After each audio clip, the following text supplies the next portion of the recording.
માર્કેટમાં જે તમે સ્પેશિયલ ઘરનો દળાવો છો એમાં ખાલી બીજ ડીટીયા કદાચ કાઢેલા હશે, બીજ તો જતા જ હશે અંદર.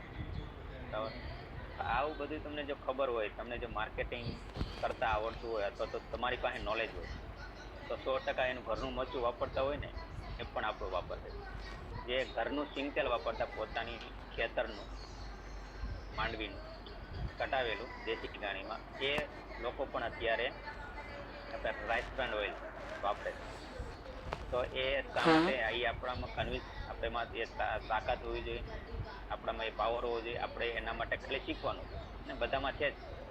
જેવી રીતે હનુમાનજીની જે પોતાની તાકાતની ખબર નહોતી, બરાબર, ત્યારે હનુમાનજીને એને તાકાતની બતાવવામાં આવી કે તમે આ કરી શકો છો, આ તમે દરિયો પાર કરી શકો છો, તમે દરિયાને ઠેકી શકો. એને ત્યારે ખબર પડી કે મારામાં આટલી બધી તાકાત છે. અને જ્યારે એને બતાવવામાં આવી ત્યારે એને 100% કામ કરી અને સફળતાપૂર્વક એને જે જડીબુટ્ટી મગાવી હતી એ લઈ આવી શકા દરિયાને પાર કરી. તો એવી જ રીતે બધામાં તાકાત છે જ. અત્યારે મારી સામે જેટલા લોકો બેઠા છે બધામાં તાકાત છે, પણ એ બતાવવાની રીત અલગ હોય છે. એને તો તમે એને 100% બતાવો કે આ રીતે આમાં થઈ શકે તો એ 100% 100% એમાં સફળતા મળે છે એને.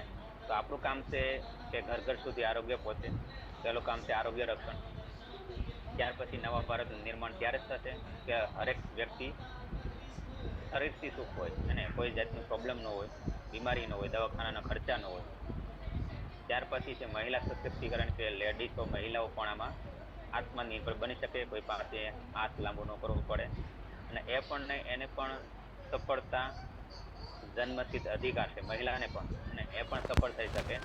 તો ખાસ કરીને મહિલા માટે જે અભિયાન જે ચાલુ કર્યું છે ટીસીજી, તો ખાસ એ આપણે માટે ગૌરવની વાત છે કે મહિલાઓ પણ આમાં આગળ વધી શકે, પોતાના રીતે આત્મનિર્ભર બની શકે. અને આ બિઝનેસ વધારેમાં વધારે મહિલાનો છે. એનું કારણ છે જે પ્રોડક્ટ આવે છે ને, તો શરૂઆત જે ટેસ્ટિંગ કરશે કોણ કરશે? મહિલા. તો ખાસ જો એ ઘરમાં 100% વાપરશે ને તો આપણે જે આખા દેશની બીમારી મુક્ત કરવા છે ને તો થઈ શકે. અને તો 100%માં મહિલાને એડ કરો અભિયાનમાં. તો આવી જ રીતે આપણે જો એક પછી એક લોકોને એડ કરતા જઈએ અને સ્પેશિયલી નોલેજ આપતા રહીશું, આપણે એને નોલેજ આપતા રહીશું અને એને જ આપણે સપોર્ટ આપશું આગળ વધવા માટેનું. એના ઘરમાં રોયલ્ટી ઇન્કમ માટેની આપણે મહેનત કરશું બધા લીડરો, તો એ 100% સફળ થશે. અને એના માધ્યમથી ઘણા મહિલા આવશે.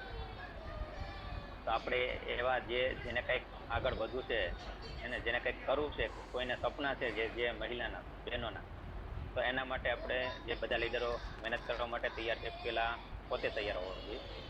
તો તન મન ધનથી બધા સમર્પિત થઈ અને કામ કરીએ, એકતાથી કામ કરીએ તો ઝડપથી આપણું એ કાર્ય સિદ્ધ થાય. તો આપણે આશા રાખીએ છીએ કે ઝડપથી બધા રોયલ્ટી પહોંચશે. રોયલ્ટી પહોંચવા માટે મેં જે આગળના જે તમને નિયમો બતાવ્યા એ જ છે. એના સિવાય બીજે એક નિયમ નથી. અને કોઈ એમ